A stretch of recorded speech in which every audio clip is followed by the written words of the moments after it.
Hey guys, this is आरती चौधरी। सभी को बिल्कुल very good evening, Radhe Radhe, Ram Ram. कैसे हो आप सब? बढ़िया। एक बार जरा कमेंट करके कंफर्म करेंगे बच्चा की ऑडियो वीडियो सब कुछ ओल ओके है। बेटा देखो, मैंने आपकी एक वीडियो की थी जो आरआरबी जेई की थी, जिसकी आप सबने डिमांड की थी, है ना। जो आपकी जेई वाली पोस्ट है उसकी डिमांड की थी कि मैम हमें जेई के पोस्ट के बारे में थोड़ी कम नॉलेज है, सो प्लीज आप एक वीडियो बना दीजिए। तो यदि आपने वो वीडियो ना देखी हो, आप वो वीडियो जरूर देखना बच्चा। उसमें मैंने डिटेल में आपको एज बताई है, क्वालिफिकेशन बताई है, नंबर ऑफ वैकेंसीज बताई है। लेकिन वहां पर मैंने आपका सिलेबस आपका डिस्कस नहीं किया था डिटेल में, क्योंकि वीडियो बहुत ज्यादा लंबी हो जाती। तो इस वीडियो में हम लोग डिस्कस करने वाले हैं आरआरबी जेई का आपका एग्जाम पैटर्न और सिलेबस क्या रहता है। ठीक है, तो ध्यान से देखेंगे। सबसे पहले तो बच्चा मैं आपको बता देती हूँ, आपके 2 सीबीटी होंगे, यानी कंप्यूटर बेस्ड टेस्ट जो होंगे वो आपके 2 होंगे। दोनों एमसीक्यू होते हैं, ये भी मैं आपको बता देती हूँ कि दोनों के दोनों बच्चा ये आपके एमसीक्यू होते हैं। यहाँ पर बच्चा आपका first stage of CBT, second document verification DV और मेडिकल एग्जामिनेशन, ये आपके टोटल और बच्चा फाइनल सिलेक्शन, मतलब 4 चरणों में आपका सिलेक्शन डिसाइड किया जाएगा। पहला सीबीटी 1 क्रैक करना होगा, दूसरा सेकंड सीबीटी होगा, तीसरा आपका डीवी। कोई गलती नहीं होनी चाहिए। आप जब फॉर्म भरेंगे, आपका 10th में जो आपका नाम लिखा हुआ है, मम्मी पापा का जो भी नाम है, सेम स्पेलिंग होनी चाहिए। इनके आधार पर डीवी में यदि कोई करेक्शन होता है तो आपका ज्वाइनिंग लेटर होल्ड किया जा सकता है। फाइनल सिलेक्शन की यदि मैं बात करूं तो आपको पता है, यदि सब कुछ ऑल ओके है तो आपके पास ज्वाइनिंग लेटर आ जाता है। लास्ट टाइम ये वैकेंसी आपको 2019 में देखने को मिली थी, उसके बाद अभी तक नहीं आई है। बट होपफुली, क्योंकि इस बार आपकी रेलवे की वैकेंसी आने वाली है, तो हम आपको एडवांस में ही सारी प्रिपरेशन करा रहे हैं। वो बच्चे जो न्यू कमर हैं, जिन्होंने अभी तक कोई कॉम्पिटिटिव एग्जाम नहीं दिया है, उनके लिए ये सारी वीडियो बहुत हेल्पफुल होते हैं। तो चलिए बच्चा आगे बढ़ते हैं। सीबीटी 1 की यदि मैं आपसे बात करूं तो आपका मैथ्स 30 नंबर का, आपका general intelligence and reasoning 25 number की, जनरल अवेयरनेस आपकी 15 नंबर की और जनरल साइंस आपकी 30 नंबर की। नोट आ सिंगल वन एग्जाम रेलवे का जिसमें आपकी साइंस नहीं आती हो, और सभी में 25 से 30 नंबर की ही आती है। और जो सीबीटी 1 में आपकी साइंस आएगी वो टिल 10th लेवल की आएगी, यानी यहाँ आपकी फिजिक्स, केमिस्ट्री, बायोलॉजी तीनों साइंस आएंगी। पिछली वीडियो में मैंने आपको थोड़ा सा सिलेबस बताया था, जिसमें बच्चों ने कमेंट किया कि मैम क्या ये साइंस हमारा सिर्फ फिजिक्स आएगा, तो ऐसा कुछ भी नहीं है। टिल 10th तक की साइंस, फिजिक्स, केमिस्ट्री, बायोलॉजी आपके आएंगे तीनों ही। सीबीटी 1 के लिए बच्चा आपको टोटल आपको कितना 90 मिनट का समय दिया जाएगा। ठीक है, आपका कितना बच्चा 90 मिनट का बेसिकली आपका ये यहाँ पर आपका समय दिया जाएगा पेपर को सोल्व करने के लिए। सीबीटी 1 के बाद किया जाएगा आपका सीबीटी 2। इसमें आपका जनरल अवेयरनेस 15 नंबर, फिजिक्स और केमिस्ट्री यहाँ आएंगी। क्लियर हुआ? आपका सीबीटी 1 में टिल 10th तक का, सीबीटी 2 में फिजिक्स और केमिस्ट्री अलग से 15 नंबर की लिखा हुआ है।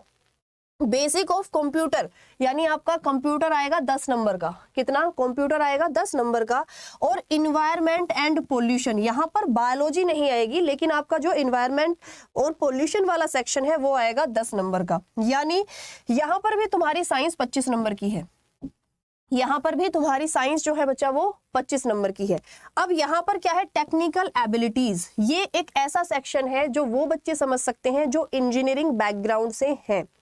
टेक्निकल एबिलिटीज का आपका 100 क्वेश्चन होंगे। यहाँ पर टोटल आपके पास 150 क्वेश्चन होंगे और आपके पास 120 मिनट का यानी 2 घंटे का समय होगा।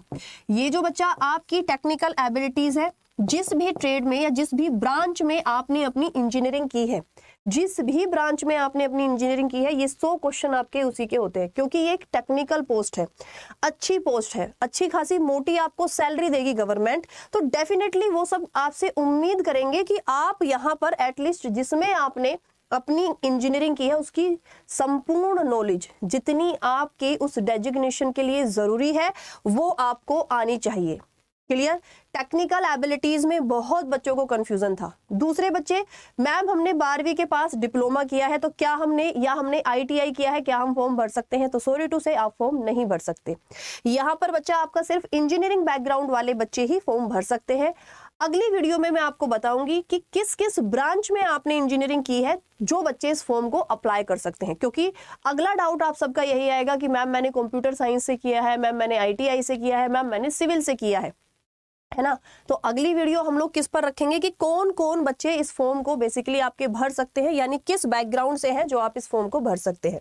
अब यहाँ पर बच्चा, यहाँ पर थोड़ा सा मैं आपसे डिटेल में बात करती हूँ कि आपका मैथ्स के अंदर, किसके अंदर बच्चा, आपका मैथ्स के अंदर आपको क्या क्या पढ़ना है। देखो पूरा अर्थमेटिक पढ़ना है आप लोगों को, पूरा arithmetic, pipe and system, time and distance, ठीक है, आपका बोट एंड स्ट्रीम, आपका ट्रेन वाले question, profit and loss, CI SI, trigo थोड़ी बहुत आएगी, ठीक है, ट्रिगो अलजेब्रा के बहुत थोड़े से क्वेश्चन आते हैं। कुल मिला के आपका जो फर्स्ट कंसर्न होगा वो रहेगा आपका अर्थमेटिक, ठीक है, क्लियर हुआ जी। जनरल इंटेलिजेंस एंड रीजनिंग में आपका coding, decoding, verbal, non verbal दोनों है, बट बहुत इजी क्वेश्चन होते हैं, टफ क्वेश्चन नहीं है। जनरल अवेयरनेस में मात्र 15 नंबर की है आपकी, मात्र 15 नंबर की है। स्टैटिक जीके ज्यादा याद करना, यदि रेलवे में आपकी वैकेंसी तक कुछ अपडेट हुए हैं उनको आपको समझ के जाना है, पूरा लर्न करके जाना है, ठीक है। जो भी आपकी टेक्निकल चीजें होती हैं रेलवे में वो आपको ज्यादा फोकस करनी है। बाकी आपके मंदिर हो गए, ठीक है, आपके कुछ डांस हो गए, डांस फॉर्म्स हो गए, आपके अवार्ड्स हो गए, है ना, जैसे ऑस्कर अवार्ड अभी जीता है, तो ये आपका सब कुछ जनरल अवेयरनेस में इंक्लूड होगा। साइंस में फिजिक्स, केमिस्ट्री, बायोलॉजी, मेरी 10:30 बजे क्लास होती है सुबह लाइव, जिससे बच्चा आप लोग मुझसे डेली जुड़ सकते हैं। तीनों आपके आएंगे और तीनों का सेक्शन मैं आपको बता देती हूँ, लगभग 10-10 में ही है, लगभग 10-10 में ही है। बहुत बार जैसे मैंने लास्ट 5 ईयर के पेपर देखे थे तो बहुत बार ऐसा हुआ है कि आपके 15-16 नंबर की बायो आ गई अकेली, है ना, ये रेयर ही हुआ है। अदरवाइज हम इसको भी ऐसे ही लेके चलेंगे कि ये आपका 10-10 में ही डिवाइड है, क्योंकि आगे वाले सेक्शन में फिजिक्स और केमिस्ट्री मोस्ट इंपोर्टेंट है। चलिए, फिर आपका जनरल अवेयरनेस 15 नंबर का आएगा, सेम रेलवे, स्टैटिक जीके आपके जो थोड़ी बहुत आपकी हिस्ट्री, पॉलिटी वाली चीजें होती है, मतलब ये वाला जो सेक्शन है ना जनरल अवेयरनेस टफ नहीं होता। इन शॉर्ट मैं आपको ये समझा रही हूँ। फिजिक्स एंड केमिस्ट्री अच्छे लेवल की आएगी, चाहे 15 नंबर है, लेकिन ये 15 नंबर यूं समझिए टिल 12th वाले होंगे, ये 10वीं वाला लेवल नहीं, टिल 12th वाला लेवल होगा आपका। कंप्यूटर बहुत इजी आएगा, बहुत ज्यादा टफ नहीं आएगा आपका कंप्यूटर। एक्सेल के क्वेश्चन आ जाएंगे, कंट्रोल V किसके लिए इस्तेमाल करते हैं, कुछ इस तरह के क्वेश्चन, बहुत ज्यादा टफ नहीं है। एनवायरमेंट और पोल्यूशन के क्वेश्चन आपके कुछ कुछ आपको ज्योग्राफी से मिलते हुए नजर आएंगे यहाँ पर, है ना। ऐसा नहीं है कि आप सिर्फ रट्टाफिकेशन की भाई आपका बस ये क्वेश्चन आ गया कि ग्लोबल वार्मिंग किस गैस के कारण होती है, ओजोन लेयर में जो आपका छेद हुआ था, इतने बेसिक क्वेश्चन नहीं आएंगे, अच्छे लेवल के क्वेश्चन थे। टेक्निकल एबिलिटीज तो भैया तुम्हारी 4 साल की मेहनत होती है, तुमने उन 4 सालों में कितना सीखा है, क्या किया है। CBT 2 में पूरी मेहनत, ये जो ऊपर वाला सेक्शन है ना, ये बच्चा मैं आपको CBT 1 में इतना तैयार करा दूंगी कि ये वाला आपका जो 50 नंबर है क्रैक हो जाएंगे।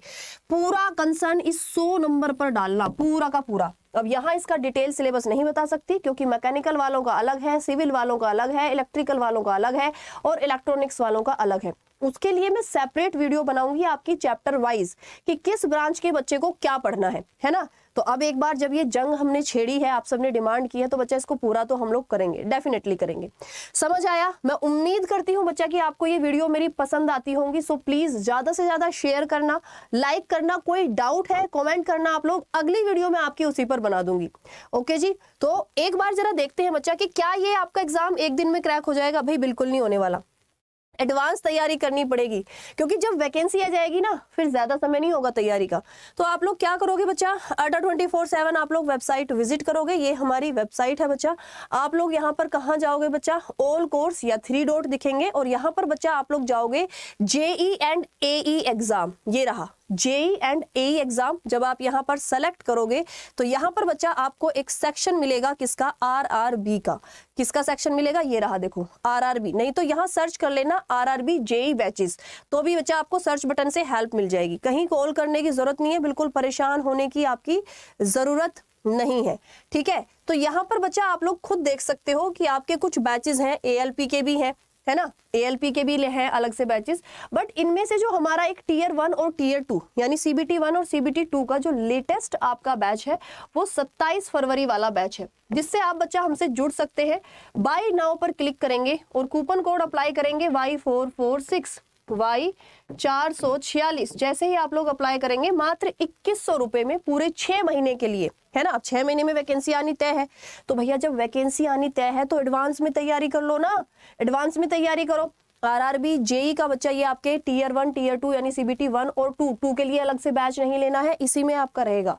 मात्र 2100 रुपए में सारे सब्जेक्ट आपको कराए जाएंगे, बेस्ट है, बेस्ट फैकल्टीज से आप लोग पढ़ेंगे, ठीक है। तो मैं उम्मीद करती हूँ कि आप लोगों को ये वीडियो अच्छी लगी होगी और आप इस बैच में जल्दी से जल्दी खुद का एनरोलमेंट भी करा लेंगे। यदि मैं आपसे बुक्स की बात करूं तो आप ऐसे सेलेक्ट करेंगे, ये 1 मिनट का वीडियो बाद में देख लेना, जिससे ताकि आपको पता लगे मेरा फिंगर मूवमेंट कहां पर है। बुक्स पर जाएंगे तो बच्चा ये आपकी एक बेसिकली हमारे पास साइंस की किताब है आपकी, जो बेस्ट है आरआरबी जेई वालों के लिए। बाय नाउ पर क्लिक करोगे, कूपन कोड लगाओगे Y446S 446S और जैसे ही अप्लाई करोगे, जेई की किताबें अभी आपको मार्केट में नहीं मिलेंगी, तो ये बेस्ट किताब है जनरल साइंस की। तब तक आप ये पढ़िए और जो डाउट है मुझसे पूछिए डेली क्लास में 10:30 बजे, मैं आपके डेफिनेटली सोल्व करूंगी, ठीक है। तो भाई समझ में आया, आपको समझ में आया? तो देखो बच्चा, आपको करना क्या है, आपको बेसिकली Y446 कोड लगाना है, ठीक है। आरआरबी जेई का जो आपका बैच है, ठीक है, 2100 रुपए में पड़ेगा ये कोड लगाने के बाद। और Y446S कोड लगाना है आपको। टेस्ट सीरीज तो खैर बाद में लेंगे बुक्स के लिए, ठीक है। अभी बहुत जल्दी और भी बुक्स आ जाएंगी, उसके लिए मैं आपको अपडेट कर दूंगी। लेकिन ये वीडियो को जितना हो सकता है आप लोग शेयर जरूर करेंगे। अगली वीडियो में मिलते हैं, बाय बाय, टेक केयर, जय हिंद।